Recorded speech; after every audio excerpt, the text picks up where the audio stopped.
Question number 5, from the following information compute the income from salary of Suresh. Gross annual salary 3 lakh, ये fully taxable होगा। Medical expenses directly paid by the employer to private practitioner 25,000, अगर private practitioner की बात हो रही है तो fully taxable. Medical expenses directly paid by the employer to hospital approved by chief commissioner of income tax, अगर hospital approve है chief commissioner of income tax से तो एग्जेम्प्ट हो जाएगा ये। Reimbursement of medical expenses incurred by the employee in hospital approved by chief commissioner 20,000, तो यहाँ पे भी ये हॉस्पिटल अप्रूव है चीफ कमिश्नर से तो ये भी एग्जेम्प्ट हो जाएगा। Expenses on traveling abroad including that of attendant borne by the employer, ये उस पे डिपेंड करता है कि ग्रॉस टोटल इनकम कितना है। कहने का मतलब अगर ग्रॉस टोटल इनकम 2 लाख रुपए तक है तो फिर ये expenditure on travelling abroad exempt हो जाता। लेकिन जब भी क्वेश्चन में ग्रॉस टोटल इनकम 2 लाख रुपए से ज़्यादा हो तो ये फुल्ली टैक्सेबल हो जाएगा। जैसे आप यहाँ पे देख रहे हो कि ग्रॉस एनुअल सैलरी है 3 लाख रुपीज़, ठीक, और भी उसमें जब ये मेडिकल एक्सपेंसेस और ये सब ऐड करोगे तो वो 2 लाख रुपए से ज़्यादा ही होगा ग्रॉस टोटल इनकम। तो क्योंकि 2 लाख रुपए से ज़्यादा है ग्रॉस टोटल इनकम, इसी वजह से ये पूरा टैक्सेबल होगा 1.5 लाख रुपए। 6 पॉइंट देखते हैं। Expenses incurred on stay and treatment abroad born bye the employer. अब स्टे एंड ट्रीटमेंट जो है दिया हुआ है 2,50,000, लेकिन ये डिपेंड करता है कि आरबीआई ने कितना परमिट किया है। तो लिखा हुआ है 7 पॉइंट में, out of 6 amount permitted by the reserve bank of India 1 lakh rupees. तो जितना अमाउंट परमिटेड होता है रिजर्व बैंक ऑफ इंडिया के द्वारा वो एग्जेम्प्ट हो जाता है। तो 2,50,000 में से हम 1 लाख माइनस कर देंगे तो ये आ जाएगा 1,50,000 रुपीज़। सॉल्यूशन देखते हैं इसका। सबसे पहले इसके फॉर्मेट में हम लिखेंगे computation of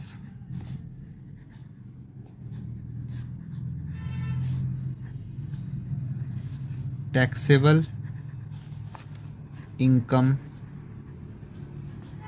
from salary.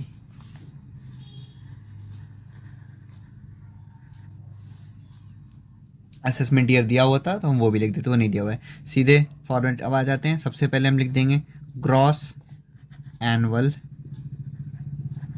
Salary.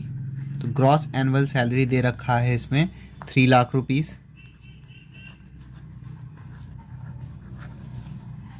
उसके बाद मेडिकल एक्सपेंसेस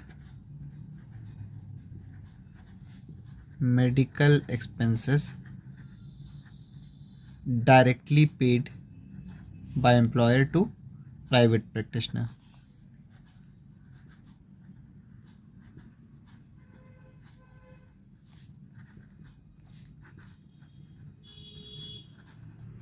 प्राइवेट प्रैक्टिशनर को पे हो रहा है तो इसी वजह से ये भी पूरा का पूरा टैक्सेबल होता है 25,000 रुपीज़।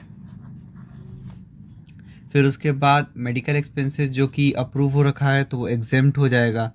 तो इसको मैं शॉर्ट फॉर्म में लिख दे रहा हूँ बस कि मेडिकल एक्सपेंसेस ये जो अप्रूव हो गए हैं चीफ कमिश्नर के द्वारा, अप्रूव्ड बाय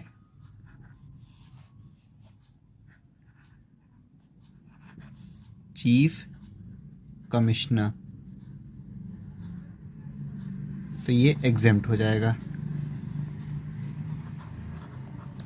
ऐसे ही 4th पॉइंट है रीइंबर्समेंट जो मेडिकल एक्सपेंसेस का हो रहा है, reimbursement of medical expenses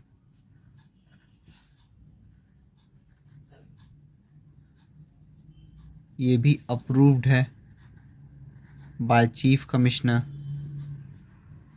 approved by chief commissioner, तो ये भी एग्जेम्प्ट। उसके बाद आ जाता है एक्सपेंसेस ऑन ट्रेवलिंग अब्रॉड। तो वो मैंने बता रखा है पीछे, ग्रॉस टोटल इनकम 2 लाख से ज़्यादा है इसीलिए fully taxable. Expenses on travelling abroad including attendant, तो ये कितना आ जाएगा 1,50,000 रुपीज़। उसके बाद 6th पॉइंट में है एक्सपेंसेस incurred on stay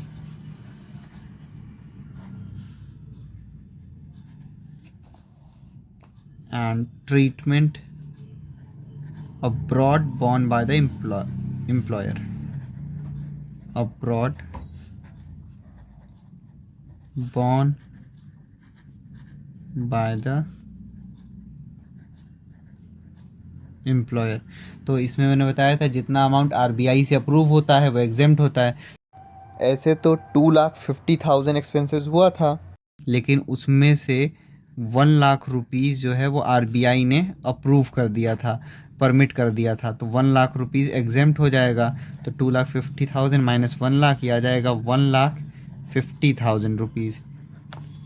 फिर इन सब का पहले टोटल कर लेंगे हम।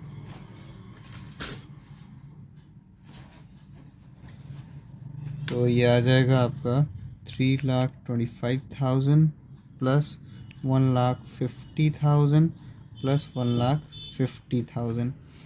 ये आ गया 6,25,000 रुपीज़। ये अभी आया है ग्रॉस सैलरी। उसके बाद मैंने बताया था कि हर इनकम फ्रॉम सैलरी के क्वेश्चन में हमको स्टैंडर्ड डिडक्शन 50,000 मिलता ही मिलता है। तो लेस वो गिवन हो चाहे ना हो क्वेश्चन में, ये आपको करना है। लेस स्टैंडर्ड डिडक्शन, यहाँ आप लिख देना अंडर सेक्शन 16। तो ये हो जाएगा आपका 50,000 रुपीज़। सब्ट्रैक्ट कर दोगे माइनस 50,000, तो ये आ जाएगा 5,75,000 रुपीज़। ये आपका आ गया इनकम फ्रॉम सैलरी।